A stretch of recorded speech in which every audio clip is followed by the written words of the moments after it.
Welcome to the Private Lender Podcast with your hosts from Hard Money Bankers, Jason Balin and Chris Haddon. This podcast is sponsored by hardmoneymastermind.com.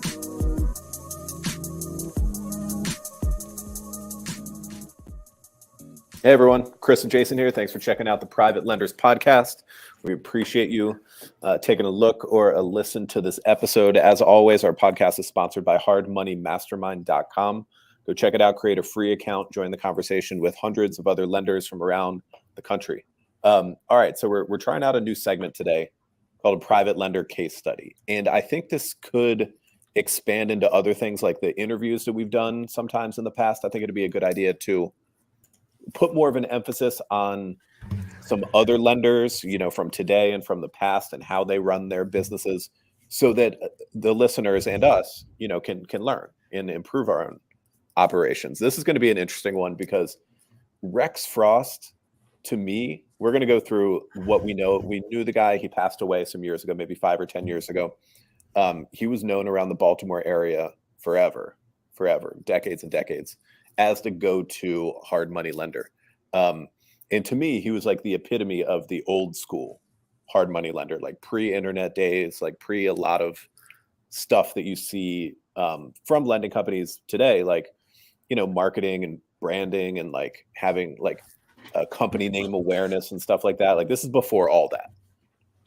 Yeah, nobody even knows what his company name is. I mean, I know what it is because it's on releases and land records and things like that. But most people that did business with didn't know his name. And here's the beauty of the private lending world and the hard money lending world. Like no two operations are alike. And they don't need to be. That's the beauty of it, right? You could be, you could have a few $1 million of your own money. You want to responsibly deploy that into different types of assets locally, out of state. That's great. Do it your way. Charge what you want. Make it worth your while. On the other side, you could have none of your own capital and you want to start an operation. You want to go out and try to raise capital from private investors to lend it out and start your own thing. You can do it that way. You can lend on commercial. You can lend on residential. There's no right or wrong. The funny thing is, and let's dive into Doc Frost a little bit. He went by Rex Frost. He went by Doc Frost, but he was an interesting person. And, I feel like we learned a lot from him early on, for better or worse. Not all of the things we adapted. Some of the things he did were like, okay, well, this is not how we would ever do it. We're going to do it like this. Some things were like, wow, that's brilliant. And some, some things work, some things didn't work. So like, what's a takeaway or two that you got from him? So backing up a little bit, let me think about takeaways. We'll get there. I want to tell some more of the story a little.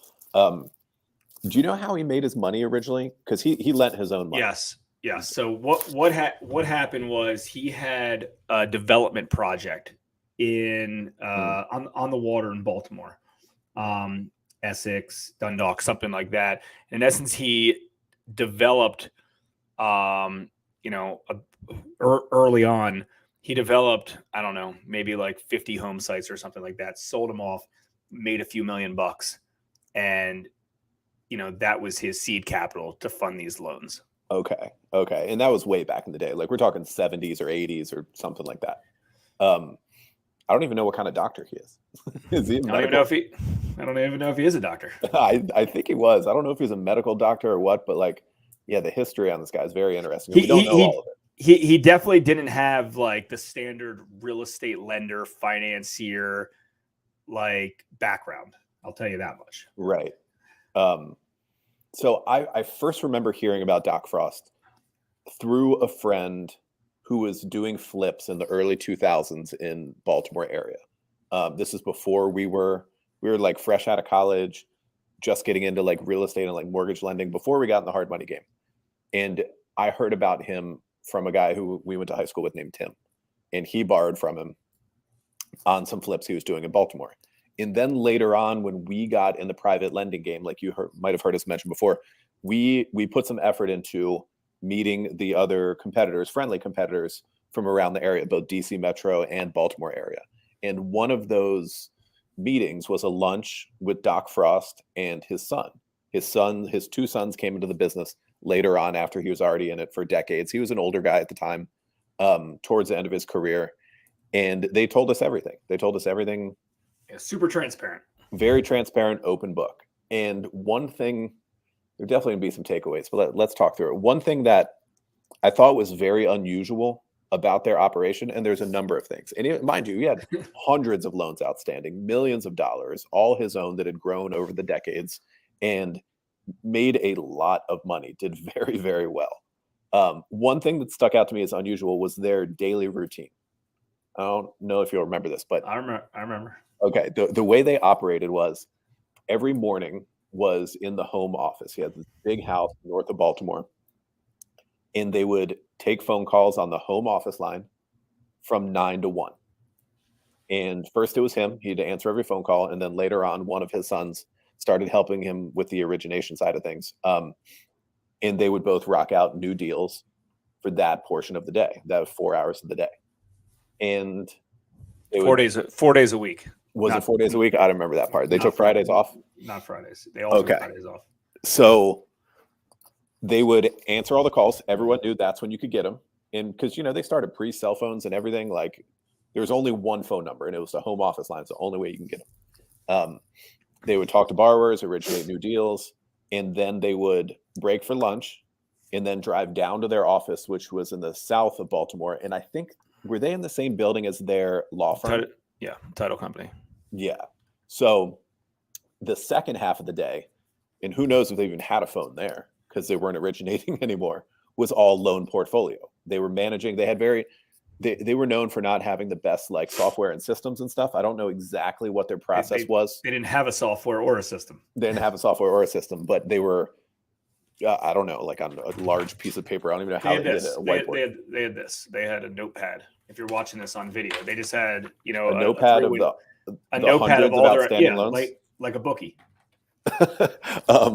A giant notepad of hundreds of outstanding loans and who owes a payment and for what date, right? Right.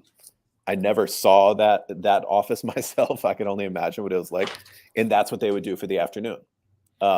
That's one thing that stuck out to me as unusual is how they kind of like broke up the day that way and even their physical location in terms of how they ran their operation.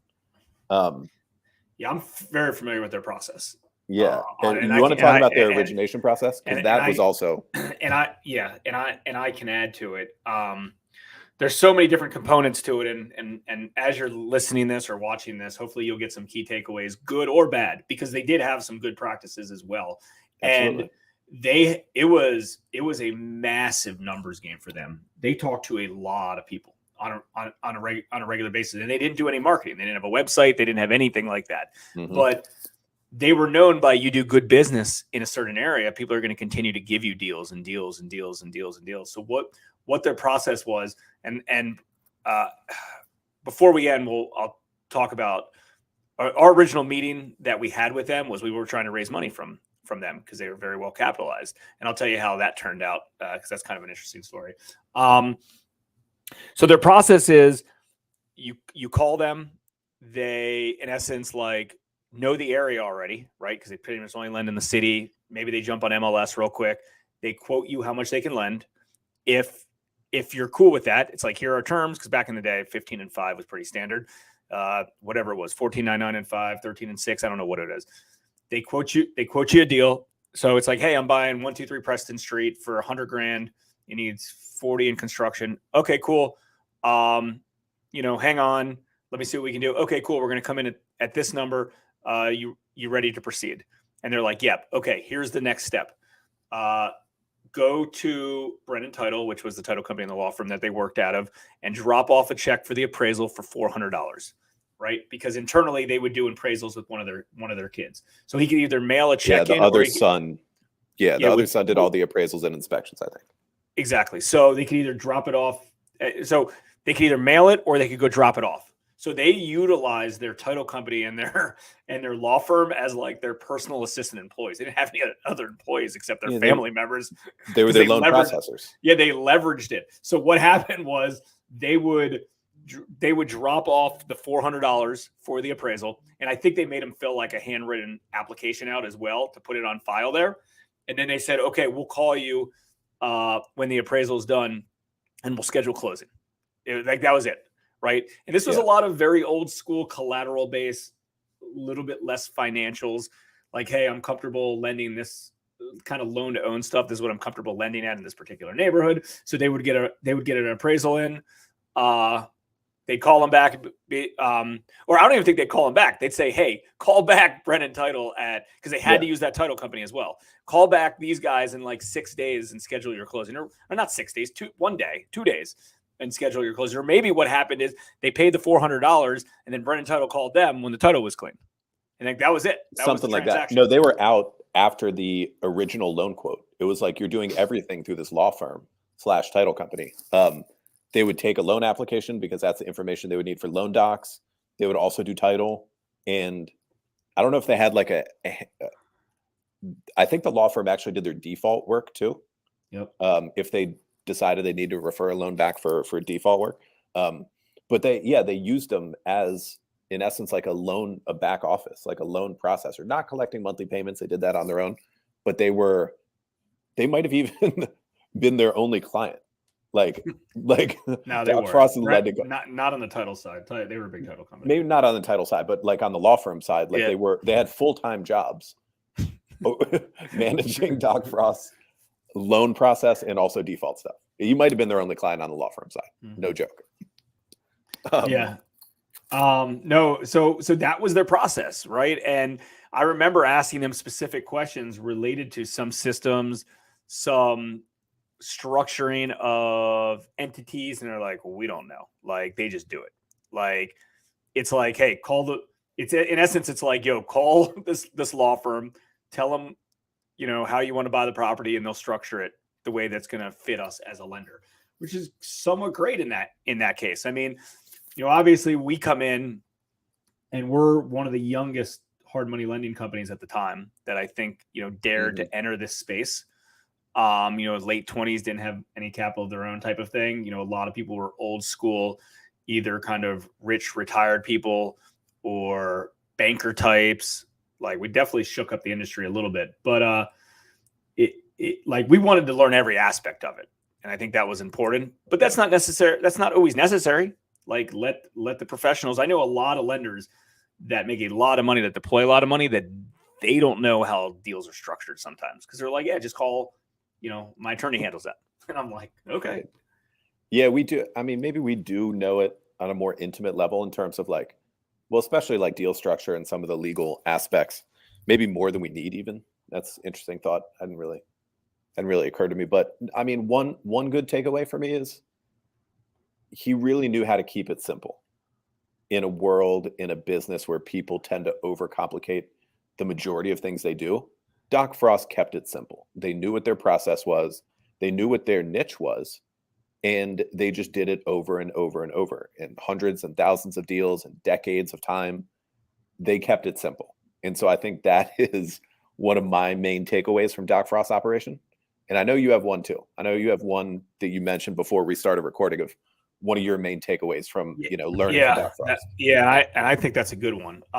Real quick, related to when we try to raise money from him, cause we were like, hey, do you want to participate in some deals? Like, this was like, I don't think we had a formal raising capital system or strategy like we teach now, like we taught back then. Yeah. Cause it was very early on the first time. We were like, at the time, we were just exploring. Yeah. And we typically would use terms like, hey, participation, like, hey, do you want to participate in a deal? And he was like, well, instead of me like doing deals with you guys or participating, why don't you just like broker the deal to me and just charge everything you want to charge, and I'll just be the lender, and you guys can still make as much money as you want. Meaning like, cool. And we did a deal like this with him. Instead of, doing 15 and 5, like do 15 and 10, and I'll pay you guys 5 points just to broker the deal to me. That. And we're like, and that wasn't the business we earned. We wanted to service the loans and things like that. But I remember one deal that ultimately was a super low LTV deal, but it wasn't the most qualified borrower. And it was, an apartment building that we were doing, we were going to do a loan against, and we brokered it to him. And it was like 5 points on like a $200,000 loan. And he didn't care that there was room in the deal for 10 points anyways. So one of the things that always stuck out to me was related to his defaults. The way that he managed deals, and on the back end, he was a cluster. Like, you didn't really mention Tim's story about, he would get calls from the office like, "Where's my payment?" And it's like, "I already paid you." Yeah, like, you "No, cashed it on this date. You cashed it on the 5th. Yeah, they're like, "Oh, okay." But one of the things they told me that stuck for the last, close to 15 years was the way he monitored the market and the way he monitored his portfolio performance was his percentage of defaulted loans. So what he did was he used the term 10. He used 10%. So he felt that if he had less than 10% default rate, that he was being too conservative and he needed to lend out more money and more aggressively. And he felt that if he had more than a 10% default rate, then he was being too then he was being too risky, and he had to ratchet down and be more conservative. He had too many defaults. So that 10%, and I'll tell you, I think a lot of lenders, if you've been around for long enough, that's typically the right number, is 10%. Like, typically it's about 10% have something related to a default status. That does not mean foreclosures. That does not mean like legal work. That means late fee, people are late. And they're not 100% up to date with everything. So typically, like, our really default deals are like 1%. And then, we have a few percent that potentially, like, hey, they're behind on a few payments and they'll make something work. And then we have, a few more percent that, like, they're late, right? So, like, in essence, if you look in our servicing software, we use the mortgage office, it's highlighted red because they missed the last payment. That doesn't necessarily mean, that the deal is not a real problem default. It's not a real problem. I mean, we have lots of very good borrowers that roll 30 days late sometimes with cash flow management, and it works out fine. I will say, though, early on, we had like 0 defaults and 0 lates. And I think it's funny, I think a lot of lenders that haven't been around that long and they're kind of starting out, they have similar portfolios. We were talking to a guy, someone today, and they've done about $2 million worth of loans. And I was like, I'm going to guess you probably don't have any defaults yet. And he was like, yep, correct. And which is good. Like, that's the thing. Like, you got to have if you're raising capital, you need to have a perfect attendance portfolio, especially at the beginning. Like, you got to do the best of the best deals. And then potentially, just with volume, late fees and things happen. So that was always his thought process. And he was a lot more risky than I believe we would be on stuff. I mean, it wasn't a loan to own model. I shouldn't say that, but like, he was doing areas and for borrowers that, we just wouldn't be comfortable with. Yeah. I don't think he did any underwriting of the borrower. I think anybody could borrow at the right loan amount. And that's not the way I don't remember if he pulled credit or not. I don't think so. And didn't he write 30-year loans? Yeah, he would do longer term loans too. Yeah. Because he has the Blackburn approach of, I want to write loans for good borrowers and keep that money deployed for long periods of time and then be amortized so your exposure decreases. Like, there is, I wouldn't recommend 30-year, but like, there is benefits of doing longer term stuff on the right assets, right? Not fix and flip deals, but small balance commercial deals that potentially have an owner occupied tenant or have multiple tenants, and it can service the debt. If you're going to do anything long term, you got to make sure the property alone can service the debt. I think that's probably the biggest takeaway, that the property itself can service the debt. Yeah. Interesting cat though, and everyone said, like, they would ask him, like, when are you going to retire at some point? You got all this money, and like, we know you like, the Caribbean, stuff like that. And he never did. What's that? Baseball. He was a big baseball fan. Every game. Went to every single game. He went to every Orioles game? Yep. Is that right? I don't remember that. Yeah, and then he lived in Florida during preseason. Oh, so for spring training camp or for spring training. Yes, he lived down there during spring training. He moved to Sarasota where the Orioles do spring training. That's funny. I don't remember that either. But people would ask him, like, you got all this money, and tens of millions of dollars. And he was older. And he's like, no, I'm just going to, keep lending, keep doing my thing. And he did all the way up to the end. Do you know if his sons ended up taking over for him without him? Or did it kind of like crumble when they're still around? He passed? Are they still lending? They still do stuff. Okay. Yeah, I didn't know that. I don't hear too much from them or about them. I think they still do some stuff. I don't know for sure, but I mean, I still see on land records their stuff. Okay. Yeah. I mean, and here's like, I think a big takeaway is, do what you think's best. I mean, in this particular situation, he started out early on pre mobile phone, but also pre, softwares and systems and things like plays. And he developed of what worked for him. That's what worked for him. Right. And like, also like he probably would argue that like I could do all these other things, but I don't know if they would make me that much more money and it would be a lot more headaches. Right. Besides like the core thing, which is, he didn't have the shiny object syndrome like so many business owners do.